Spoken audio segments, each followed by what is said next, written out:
नमो ताहि जाति भई अरहंतादिमः जो विद्यादि सागर सुधी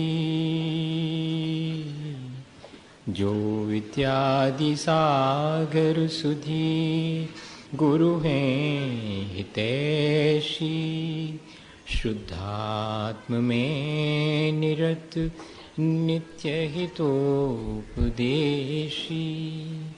वे पाप ग्रीष्म ऋतु में जल हैं सयाने पूजून के सतत केवल ज्ञान पाने पूजून के सतत केवल ज्ञान पाने।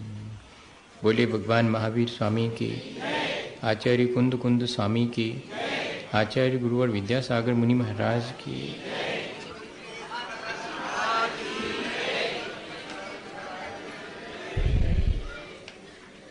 हम सभी लोगों ने पिछले दिनों ये बात बहुत अच्छे से अनुभव की है, समझी है कि बिना श्रद्धा के हमारा जीवन अच्छा नहीं बन सकता। अगर हमारे जीवन में सच्चे देवगुरु शास्त्र के प्रति सच्ची श्रद्धा है तो हम अपने जीवन को एक निश्चित ऊंचाई तक ले जा सकते हैं, उससे बहुत अच्छा बना सकते हैं। श्रद्धा हमें सहारा देती है, वो हमें संभालती है। श्रद्धा हमें निश्चिंतता देती है। वर्नाड शाह ने अपने जीवन का एक संस्मरण लिखा कि 62 वर्ष की उम्र में एक दिन जब उन्हें यह समाचार मिला कि पिता नहीं रहे तो बहुत व्यथित हुए, बहुत चिंतित और घबराए। मित्रों ने उनसे कहा कि आप इतने वयोवृद्ध हैं, फिर भी आप अपने पिता की मृत्यु से इतने चिंतित और व्यथित क्यों हैं? आपने तो अपने बारे में ये बताया था कि आप पिता को 13 वर्ष की उम्र में गांव में छोड़कर शहर आ गए थे, तब से आप उनसे मिले भी नहीं। फिर आज जब उनकी मृत्यु का समाचार सुना तो इतने चिंतित और व्यथित होने की क्या आवश्यकता? तब मालूम उन्होंने क्या कहा? उन्होंने कहा कि मैं पिता के पास भले ही नहीं रहा, न मैं पिता से वर्षों से मिला, लेकिन मेरे मन में एक एहसास था कि कोई है जो जहां कहीं मैं चूक जाऊंगा तो वहां संभाल लेगा। लेकिन आज जब ये मालूम पड़ा कि पिता नहीं रहे तब एक घबराहट और बेचैनी होती है कि अब तो अपनी भूल चूक के लिए मुझे ही सारी जिम्मेदारी उठानी पड़ेगी, मुझे संभालने वाला यहां कोई नहीं। ये क्या चीज है? ये संसार में परस्पर विश्वास है। और यदि यही मोक्ष मार्ग में सच्चे देवगुरु शास्त्र के प्रति हमारे मन में उत्पन्न हो जावे तो हमें ऐसा ही सहारा देता है और हमें इस संसार के प्रपंच के बीच भी निश्चिंतता देता है। हमें निराकुलता अगर मिलती है तो वो इसी श्रद्धा से, इसी दृष्टि की निर्मलता से मिलती है। संशय मिटता है, आकांक्षाएं घटती हैं, आत्म प्रेम बढ़ता है, देहासक्ति घटती है। सैकड़ों रास्ते में से भी वीतरागता का मार्ग ही विवेक पूर्वक चलने योग्य मालूम पड़ता है। फिर किसी मोक्ष मार्गी के दोष देखने की प्रवृत्ति नहीं रहती। कोई अगर सच्चाई के रास्ते पर चलते गिर जाए तो उसे उठाने का मन होता है, उसे पुनः सन्मार्ग में लगाने का मन होता है। ये सब बातें जहाँ श्रद्धा होती है वहाँ आपो आप हमारे जीवन में प्रकट हो जाती है। और इतना ही नहीं, जब ये श्रद्धा हमारे जीवन में प्रकट होती है तो साधर्मी के प्रति हमारे हृदय में वात्सल्य भी उमड़ता है। जो कुनदि वच्छलत्तम तिन्नम साहून मोख मग्गम्मी सो वच्छल भाव जुदो सम्मा दिट्ठी मुने दब। आचार्य कुंद कुंद महाराज के चरणों में बैठते हैं तो वे हमें संबोधित करते हैं कि जो आचार्य उपाध्याय और साधु इन तीन के प्रति अपने मन में वात्सल्य रखता है, वास्तव में तो यही हमारे साधर्मी हैं, क्योंकि ये मोक्ष मार्ग पर चलने वाले हैं। तिन्नम साहून मोक्ष मग्गम्मी, इन आचार्य उपाध्याय और साधु इनके प्रति हमारे मन में जो वात्सल्य है वही हमारे सम्यक दर्शन की पहचान है। और आचार्य समंत भद्र स्वामी के चरणों में बैठे तो वे व्यवहार से हमें वात्सल्य अंग का लक्षण समझाते हुए कहते हैं कि स्वयूथ्यान प्रति सद्भाव सनाथा पेत कयित्वा प्रतिपत्तिर यथा योग्यम वात्सल्यम अविलप्यते। वात्सल्य उसको भी जानना जो अपने यूथ यानी अपने ही धर्म में, अपने ही आत्म धर्म में लीन है, उनके प्रति। वो है यूथ, ग्रुप फीलिंग। आज ग्रुप अलग अलग हैं लोगों के, उसकी चर्चा नहीं कर रहे। यूथ के मायने भी ग्रुप होता है, लेकिन यहां उसका अर्थ बहुत व्यापक है। जो एक ही देव शास्त्र में श्रद्धा रखने वाले हैं, जो वीतराग धर्म और आत्म धर्म में श्रद्धा रखने वाले हैं, उनका है वो यूथ। उसके प्रति सद्भाव, उसके प्रति सद्भाव रखना। और अपेत कयित्वा, बिना किसी छल कपट के, बिना किसी स्वार्थ के, अत्यंत निस्वार्थ और निश्चल भाव से, ये सबसे ज्यादा कठिन है। और प्रतिपत्तिर यथा योग्यम, जब जैसी आवश्यकता लगे अपनी सामर्थ्य के अनुसार उनकी मदद करना, ये कहलाएगा सम्यक दृष्टि का वात्सल्य नाम का गुण। बिना वात्सल्य के, जैसे बिना गीलेपन के सूखा हुआ वृक्ष जिसमें घुन लग जाती है और वो काम का नहीं रहता, ऐसे ही जिस जीवन में वात्सल्य की सरसता नहीं है, वो सूखे हुए घुन लगे वृक्ष के समान निस्सार है। ऐसा कुरल काव्य में तिरुवल्लुवर आचार्य महाराज ने लिखा। इतना महत्वपूर्ण है यह वात्सल्य साधर्मी के प्रति। दौलत राम जी और सरल भाषा में कहते, साधर्मी सो गोवच्छ प्रीति सम। इतना ही कि अपने साधर्मी के प्रति प्रीति रखना ठीक ऐसे ही जैसे निश्चल प्रीति, निश्चल प्रेम गाय और बछड़े के बीच होता है। उस प्रीति को कैसे बताएं, कौन सा उदाहरण दें, तो मनुष्य के बीच की प्रीति का उदाहरण नहीं मिला, गाय और बछड़े की प्रीति का उदाहरण देना पड़ा। क्योंकि मां और बेटे की प्रीति के पीछे भी स्वार्थ छिपा हुआ है कि मेरा बेटा है, मृत्यु के समय मेरी सेवा टहल करेगा, मुझे सहारा देगा, मेरी वृद्धा अवस्था में बूढ़े की लाठी बनेगा। लेकिन गाय और बछड़े में जो प्रीति है वो निस्वार्थ है और निश्चल है। बछड़ा जब तक दूध पीता है, घास नहीं खा पाता, तब तक माँ उसे दूध पिलाती है, लेकिन अपेक्षा कुछ नहीं रखती। आज तक किसी भी गाय ने अपने बछड़े से ये अपेक्षा नहीं रखी कि हमने तुम्हें दूध पियाओ सो तुम एक बाल्टी पानी भर के तो ले आओ, प्यास लगी है, बताओ। कभी भी ऐसा देखने में आया? कोई उसे अपेक्षा नहीं है, और ना वो ऐसी अपेक्षा जीवन भर उसे रखती है। ये बात जुदी है कि वह उसके अंदर उतना ज्ञान नहीं है, ये बिल्कुल अलग बात है। लेकिन कोई ज्ञान पूर्वक ऐसी ही प्रीति, तब फिर उसका जीवन ऊंचा उठ सकता है, बहुत अच्छा बन सकता है। ये कहना चाह रहे हैं आचार्य। स्वार रहे हैं गाय बछड़ा खिलाने नहीं, कह रहे कि वैसी प्री ज्ञान पूर्वक विवेक पूर्वक हमारे भीतर उत्पन्न होनी चाहिए। आचार्य भगवंतों ने तो लिखा कि धर्म तीर्थ का प्रवर्तन बिना धर्मानुराग के नहीं हो सकता।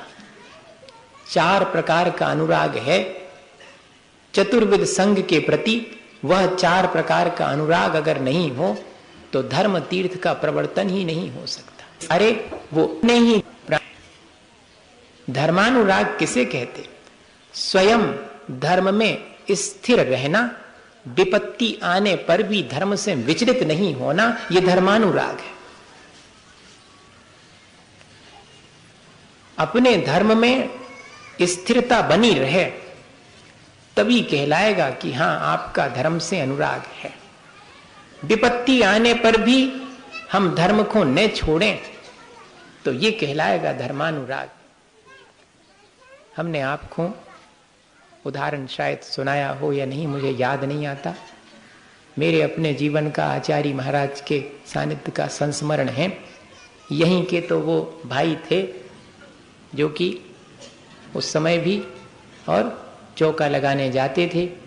सो आचार्य श्री ने उन्हीं के जिम्मे सौंपा था मेरी अस्वस्थता के समय कि ऊपर ही नैनागिर में मंदिर के बाहर की देलान में आहार के लिए कर लो, नीचे तक महाराज न जा पाएंगे। तो वहीं पर आहार हुआ और रोज जो है वो टिकता नहीं था भोजन, वॉमिट होकर के बाहर निकल जाता था। आचार्य महाराज स्वयं निरीक्षण के लिए वहां खड़े हैं। हमसे बड़े समय सागर जी महाराज, योग सागर जी महाराज, दोनों महाराज हाथ पकड़े हुए और आहार की प्रक्रिया संपन्न करा रहे। पहला ही ग्रास तो दिया मखाने का, सो उसमें कहीं से और जीव आ गया। वो जीव सब लोग कह रहे कि नहीं है नहीं है, वो तो जीरा है। मैंने सोचा कि क्या करूं, जीव तो है, शायद आचार्य महाराज कुछ मदद करेंगे। सो उनकी तरफ देखा तो वे दूसरी तरफ देखने लगे। इतना इशारा पर्याप्त था कि तुमने महाव्रत धारण किए हैं, तुम अपने धर्म में स्थिर रहो, विपत्ति आने पर विचलित न हो, ये तुम्हारा अपना धर्म है, ये तुम्हारा धर्मानुराग होना चाहिए। मुझे निर्णय क्या करना था, अंतराय मान करके और बैठ गया। जैसे ही अंतराय स्वीकार करके बैठा, आचार्य श्री के चेहरे पर मुस्कुराहट और पीछे से सिर पर रखकर आशीर्वाद दे दिया कि मुझे प्रसन्नता है कि तुमने अपने उस धर्म के अनुराग को बनाए रखा। विपत्ति आने पर भी चाहते तो कह सकते थे कि नहीं है, कुछ नहीं है, अलग कर दो, भोजन कर लो, है? लेकिन उस समय अपना जो व्रत है उसको में स्थिर बने रहना, ये धर्मानुराग है। ये शिक्षा हमारे आचार्य भगवंत देते हैं, तभी धर्म आगे बढ़ता है। अगर धर्म के प्रति ऐसी स्थिरता का, ऐसे अनुराग का भाव न होवे तो बताइएगा कैसे आगे बढ़े। फिर कहते भावानुराग। भावानुराग के मायने हैं कि धर्म और धर्मात्मा का सम्मान कभी घट न जावे, इस बात की चिंता बनी रहती। ये भावानुराग, मेरे धर्म और धर्मात्मा का गौरव, उसका सम्मान कम ना हो जावे। अभी तो अपने मन में दूसरे के अपमान की भावना आ जाती। सो इसीलिए तो लिखा है कि सबकी दृष्टि निर्मल होवे, ऐसा अनिवार्य नहीं है, पंचम काल है। विरला ही कोई जीव होगा दृष्टि संपन्न। रोज ये बात कहता हूं, जब ऐसी कोई बात आती तो मुझे स्वयं लगने लगता कि सचमुच ऐसा ही है। कहां हमारे मन में आपने साधर्मी के गौरव की बात आती है कि उसका गौरव, उसका सम्मान कम ना हो जाए।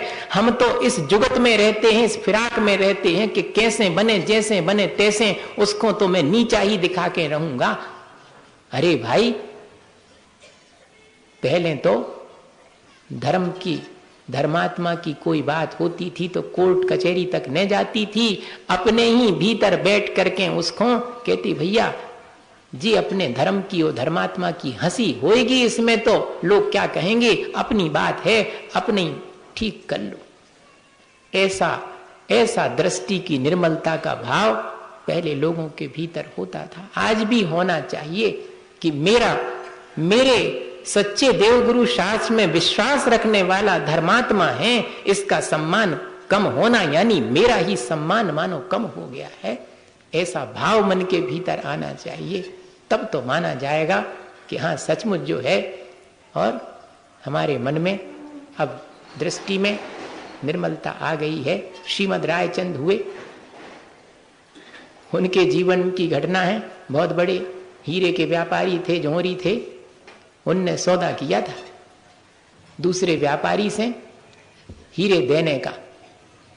सौदा होने के बाद दाम जो है वो इतने, अगर हीरे उन्हें दिए जावे तो उस व्यापारी का तो सब कुछ जमीन जायदाद बिक जाएगा और वो तो रास्ते वो उनकी कीमत न चुका पाएगा।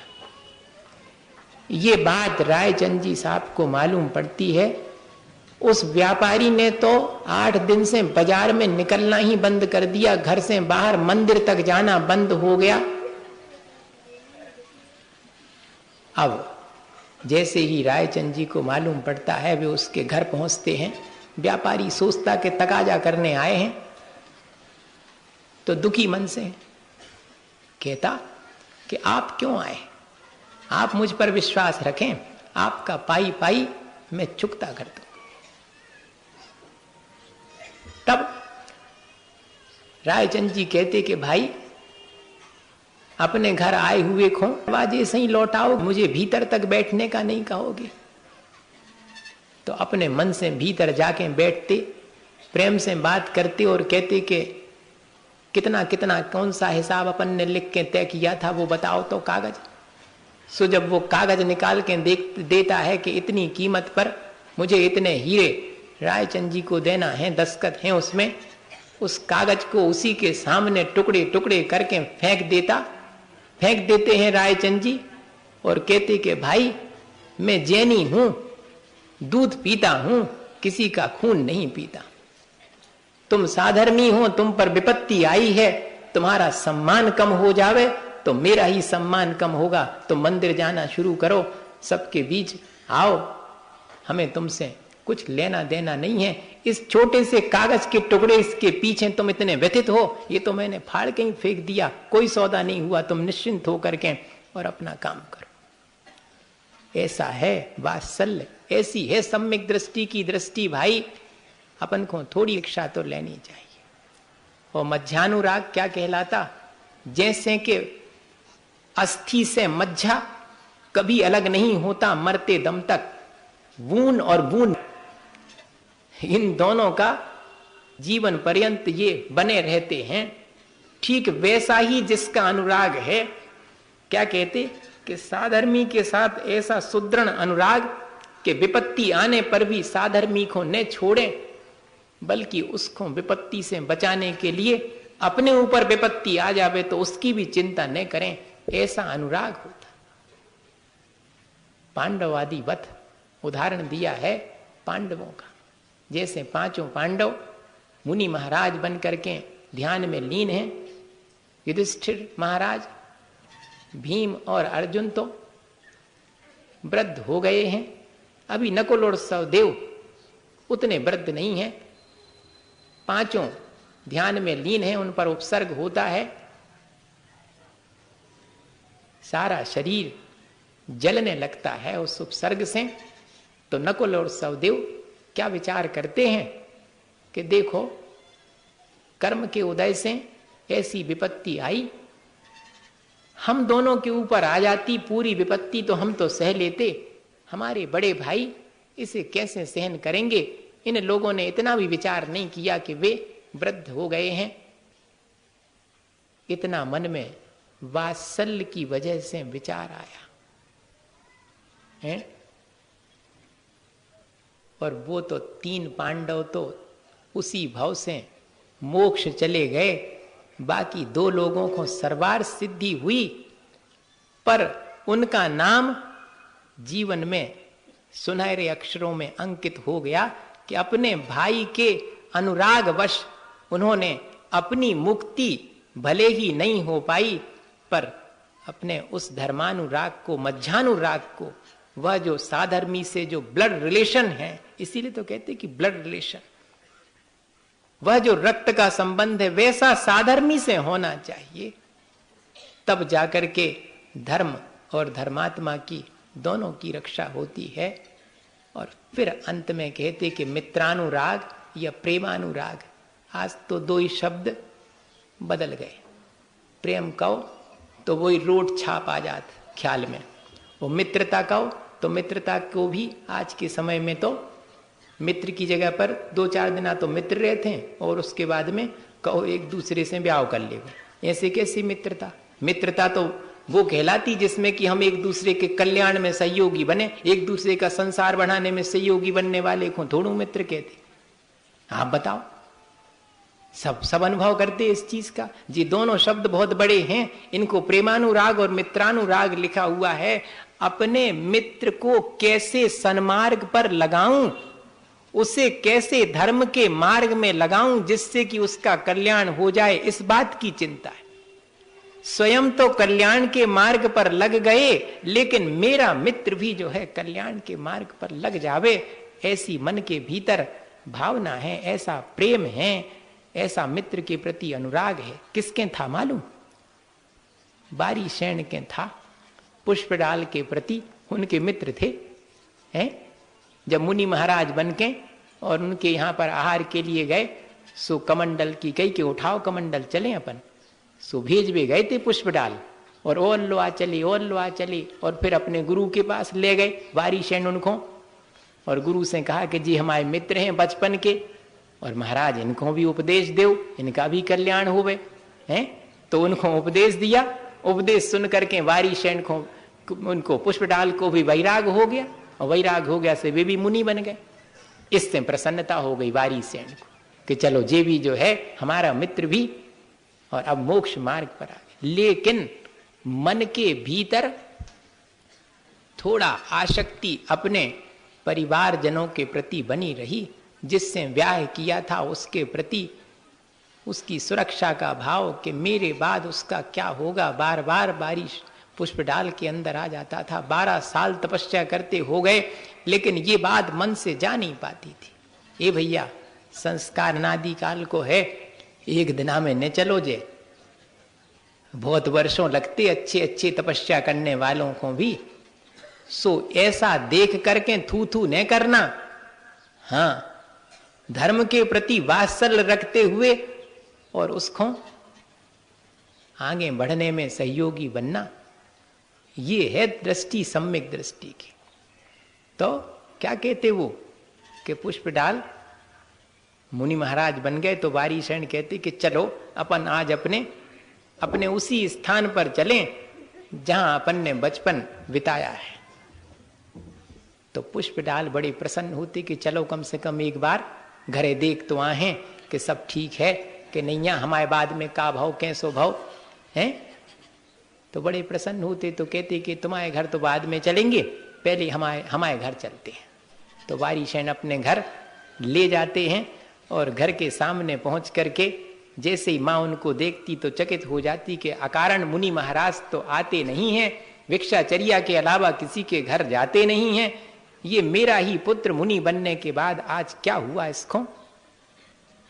माँ को तो अपने पुत्र पर विश्वास था, बुलाया कि कोई ना कोई बात तो होगी, और जल्दी से एक सोने का पाटा डाल दिया और एक लकड़ी का पाटा डाल दिया। परीक्षा कर रही माँ अपने बेटे की कि मैंने जिसको उत्पन्न किया है वो ठीक मार्ग पर है कि नहीं है। देखो, अपना ही साधर्मी है, वो ठीक मार्ग पे है कि नहीं, ये सावधानी दूसरे साधर्मी को भी रखनी चाहिए। और अगर वो ठीक मार्ग से थोड़ा हट जावे तो उसका समर्थन नहीं करना चाहिए, बल्कि उसको ठीक मार्ग पे स्थित करना चाहिए। अच्छे ही है करंदे चाहे जो करो। ए भैया, ऐसा नहीं है मोक्ष मार्ग।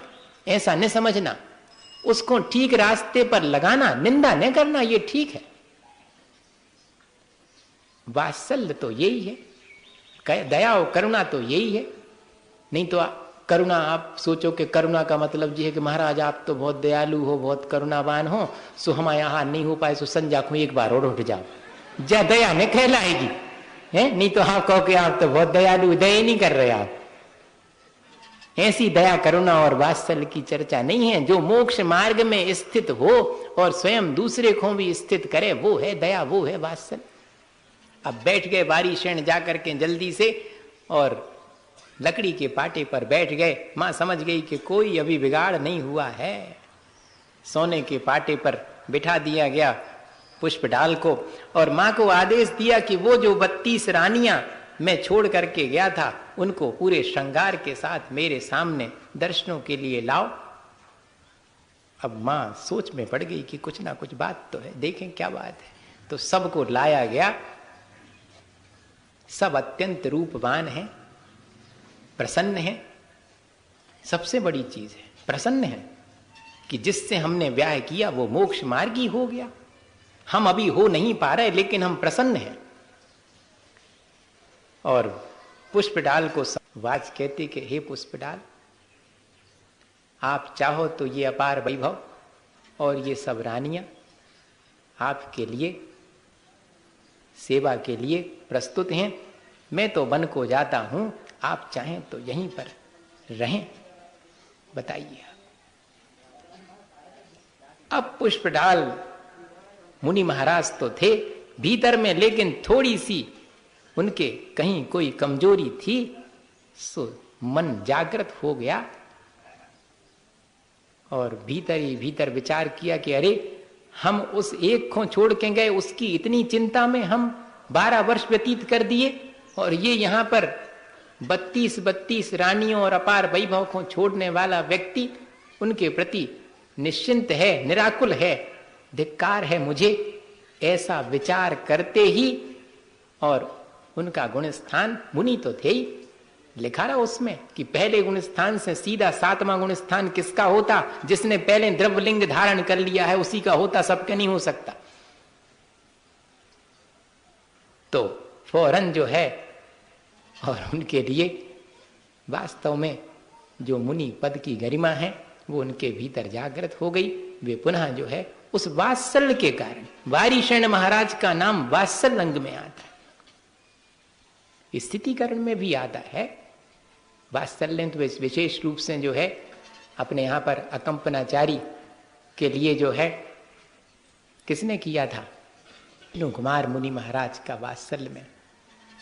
पर यह भी स्थितिकरण जो हुआ है वो वात्सल्य पूर्वक हुआ है, बिना मित्रानुराग के। अपने मित्र के प्रति, उसके कल्याण के प्रति इतना अनुराग था, इसलिए मित्रानुराग में भी यही उदाहरण वारिशेण और पुष्पडाल महाराज का अपने सामने है। अपन को इससे शिक्षा लेनी चाहिए। वात्सल्य के सब उदाहरण सुनाने के बाद मैं उदाहरण सुनाता हूं महाराज का। हम उन दिनों 2000 में शाहपुर में थे। महाराज का चतुर्मास जो है वो गढ़ाकोटा में था, 18-20 किलोमीटर दूर।